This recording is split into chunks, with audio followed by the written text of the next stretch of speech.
Hello dear students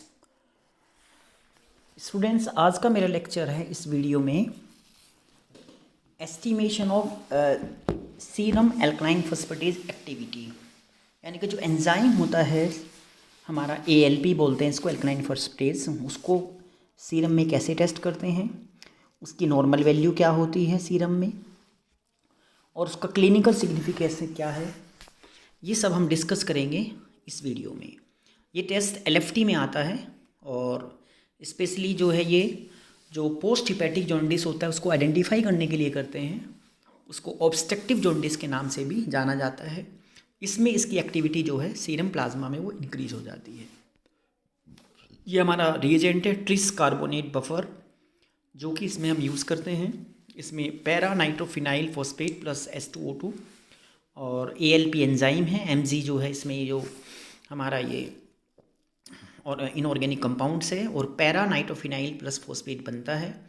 ये जब हम प्रोसीजर आगे पढ़ेंगे उसमें सैंपल हम जो वर्किंग लेंगे वो 20 UL लेते 1000 ml लेंगे हम वर्किंग रिएजेंट, 20 लेंगे सैंपल और उसको मिक्स करके फिर उसकी रीडिंग है हम जो है कैलोरीमीटर में इसको मेज़र करते हैं या ऑटोमेटिक एनालाइजर में।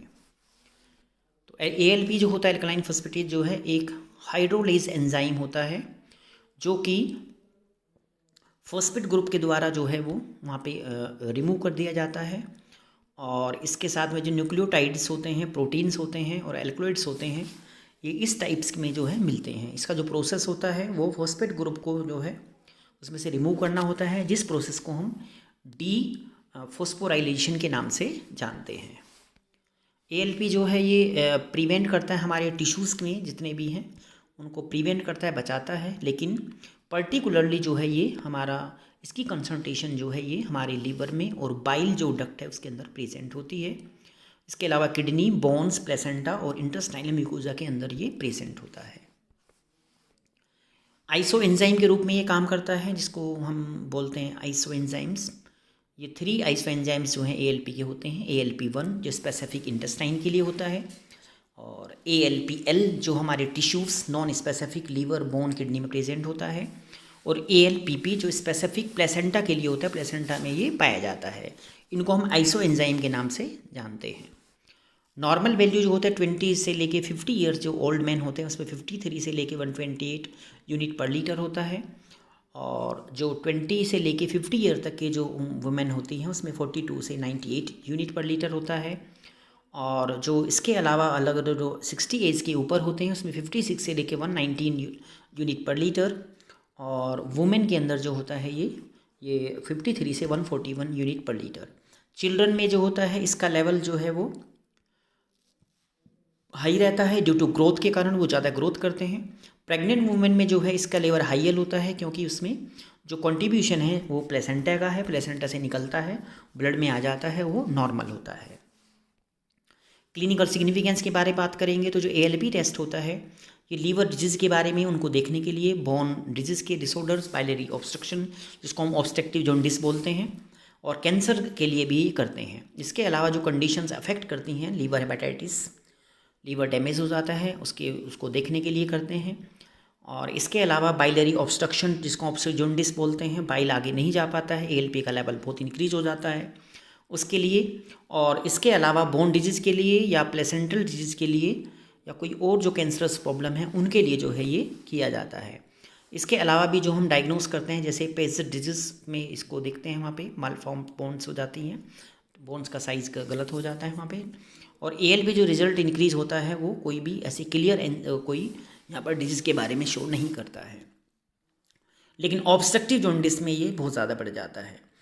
आइसो एंजाइम्स जो हैं अलग अलग वो जगह प्रेजेंट होते हैं और वो डिपेंड करता है कि कहाँ पर उसको प्रॉब्लम है, उसके हिसाब से वो बढ़ जाता है।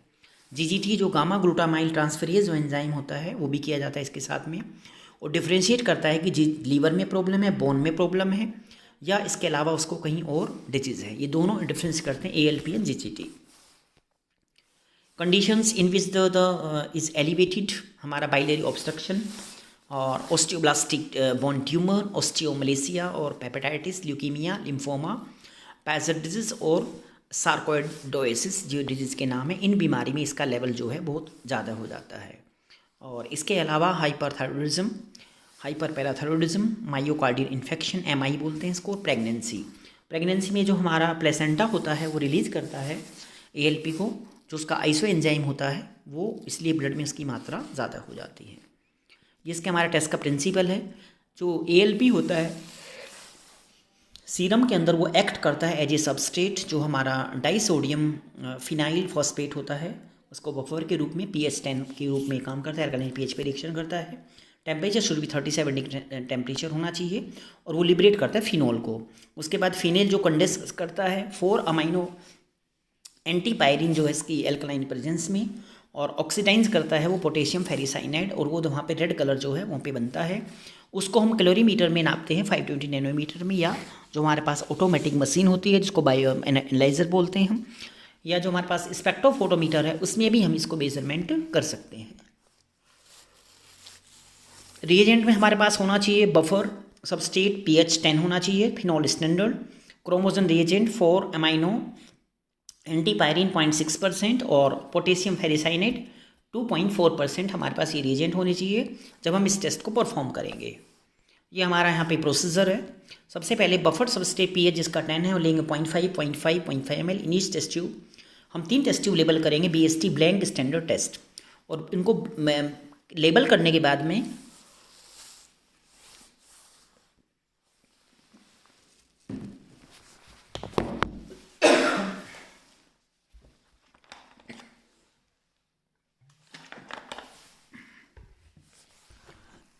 उसके बाद रिएजेंट डालेंगे, डिस्टिल वाटर डालेंगे इस टेस्ट ट्यूब में 1.5 ml 1.5 और मिक्स करेंगे 37 डिग्री इंक्यूबेट करेंगे उसको हम। और उसके बाद में फिर सीरम लेंगे टेस्ट में 50 UL, फिनॉल स्टैंडर्ड लेंगे हम स्टैंडर्ड में 50 UL, और उसके बाद मिक्स करेंगे, इंक्यूबेट करेंगे इसको हम 15 मिनट के लिए 37 डिग्री टेम्परेचर पे। और उसके बाद फिर हम उसमें डालेंगे कलर्ड रिएजेंट जिसको हम बोलते हैं 4 अमाइनो एंटीपायरिन, इसमें ये भी है प्लस इसमें पोटेशियम फेरिसाइनाइड है। इस टेस्ट ट्यूब में डालेंगे 1 ml ईच टेस्ट ट्यूब। उसके बाद मिक्स करेंगे और उसकी जो रीडिंग है हम कैलोरीमीटर स्पेक्ट्रोमीटर 520 नैनोमीटर पे हम उसको मेजर करेंगे। उसके बाद उसको हम कैलकुलेशन करेंगे और कैलकुलेशन के बाद फिर उसका रिपोर्ट देंगे। ये हमारा एब्जॉर्बेंस है 420 पे जो हमने किया था ODO ब्लैंक, इसको ऑप्टिकल डेंसिटी ऑफ ब्लैंक बोलते हैं, optical density of standard, optical density of test.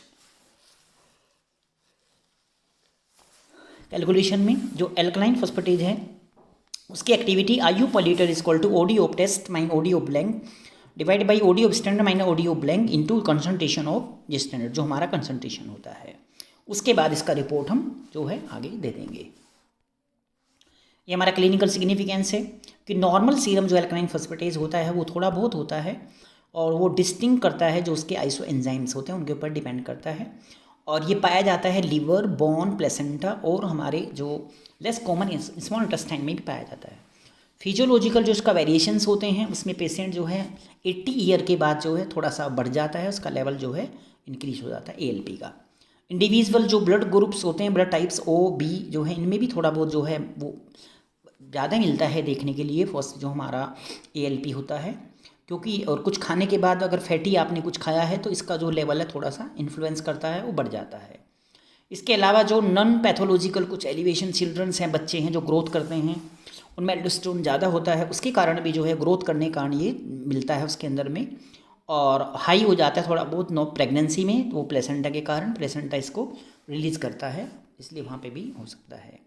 Iso enzyme में आपका हिपैटिक आइसो एंजाइम है जो ट्रैवल करता है सबसे ज़्यादा हमारा, और राइस हो जाता है एक्स्ट्रा हिपैटिक जो हमारा लीवर बाय ऑब्स्ट्रक्शन है। बोन आइसो एंजाइम इंक्रीज हो जाता है ड्यू टू ऑस्टियोब्लास्टिक एक्टिविटी के कारण, और नॉर्मली एलिवेशन चिल्ड्रन में बच्चों में होता है जब वो ग्रोथ करते हैं।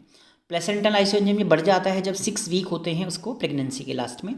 इंटेस्टाइनल जब रेस हो जाता है, ये फैटी एसिड मील करने से, ज़्यादा खाने से जो फैट होता है ज़्यादा, और उसके कारण इसका जो है ये फिर ये जो एबनॉर्मली जो है वो GI गैस्ट्रोइंटेस्टाइनल डिसऑर्डर में ये इंक्रीज हो जाता है। बोन डिजीज़ है उसमें ऑस्टियोब्लास्टिक एक्टिविटी होती है, उसमें बढ़ जाता है। रिकेट्स है वैल्यू जो 100 के ऊपर चला जाता है। ऑस्टियोमलेसिया है जिसमें रिकेट्स प्रॉब्लम्स हो जाती है। पीजर्ड डिजीज है, इसमें हाई वैल्यू हो जाती हैं। और हीलिंग स्टेज जो होती हैं हमारी, उसके अंदर भी जो है इसका लेवल बहुत ज़्यादा बढ़ जाता है। लीवर डिजीज़ जो एंजाइम, ये मोस्टली ये एंजाइम जो है लीवर में पाया जाता है सबसे ज़्यादा। उसी के केस के देखने के लिए जो है हम देखते हैं, जैसे हिपेटोसाइट कैनिकुलाई जो पथरी हो जाती है उसको वहाँ पे, और इन टाइप की जो ऑब्स्ट्रक्टिव जॉन्डिस हो जाता है, सीबीडी ब्लॉक हो जाता है, उसमें ये दिखने को मिलता है। Extra hepatic bile obstruction due to the stone in the bile duct, cancer head of the pancreas, जो में कैंसर होने के चांस जब होते हैं तब इसका लेवल बढ़ जाता है। इंट्राहिपेटिक बाइलेरी ऑब्स्ट्रक्शन, जिसमें यहाँ पे viral infection, drugs induce hepatitis या मैलिग्नेंसी, जो कैंसर होते हैं। और अदर्स में जो है वो फैनकॉय सिंड्रोम और हाइपर पैराथायरॉयडिज्म में भी इसका लेवल जो है बढ़ जाता है। CML पे जो है सीवियर एनीमिया में और माल न्यूट्रिशन में इसका लेवल जो है वो डिक्रीज हो जाता है। अगर कोई जिसको एनीमिया बहुत ज़्यादा है, जिसका हीमोग्लोबिन 4 या 5 मिलीग्राम % है उसको, और जिसको खाने की कमी है, जो खाना प्रॉपर तरीके से नहीं लेता है, उसको माल न्यूट्रिशन के नाम से जानते हैं। न्यूट्रिशन एक तरह का हमारा पूरा जो भी खाना होता है उसको हम लेते हैं, लेकिन वो नहीं मिल पाता। मल मतलब कमी, प्रॉपर तरीके से उसको जो है खाना नहीं मिल पा रहा है। ALP जो है हम टेस्ट हैं डिटेक्ट करते हैं लीवर डिजीज़ के लिए, बॉन्ड डिसऑर्डर के लिए, बाइलरी ऑब्स्ट्रक्शन के लिए, कैंसर के लिए, और जो अदर कंडीशंस होती हैं उनके लिए भी जो है ये टेस्ट परफॉर्म किया जाता है। Thank you. आज का जो मेरा वीडियो था वो ALP के बारे में था, एल्कलाइन फॉस्फेटेज। ये टेस्ट जो है एक ALP एक एंजाइम होता है, उसके कुछ आइसो एंजाइम्स होते हैं, और वो कहाँ कहाँ प्रेजेंट होता है मैंने आपको पूरा इसमें बताया। इसका प्रिंसिपल, इसका प्रोसीजर, नॉर्मल वैल्यू, इसमें सारा कुछ मैंने आपको बताया है। तो बच्चों थैंक यू, आप इसको देखो वीडियो को, अपनी नॉलेज गेन